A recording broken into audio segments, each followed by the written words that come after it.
اسم, بہت سے گمان گناہ ہوتے ہیں جو جھوٹ پر مبنی ہوتے ہیں. تو ہم سب کا یہی حال چل رہا ہے, اپنے بارے میں ہر برے عمل کی اچھی تعویل اور دوسرے کے بارے میں ہر اچھے عمل کی بری تعویل. ذرا سا عیب کسی کا مل جائے اس کو فوراً اچھالتے ہیں, حالانکہ اس میں اس بات کا امکان ہے کہ یہ جھوٹ پر مبنی ہو, اس کی 10 تعویلات نکل سکتی ہوں. مغیرہ ابن شعبہ رضی اللہ تعالیٰ عنہ پر ایک دفعہ الزام لگا زنا کا.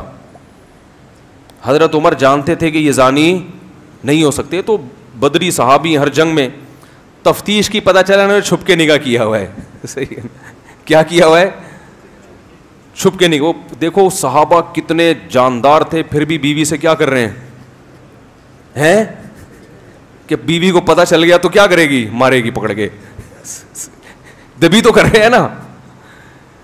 تو وہ میدان جنگ میں گھوڑے کی پشت پہ سوار ہو کر لڑنے والے ہیں, کسی سے نہیں ڈرتے, مگر شادی کرتے ہوئے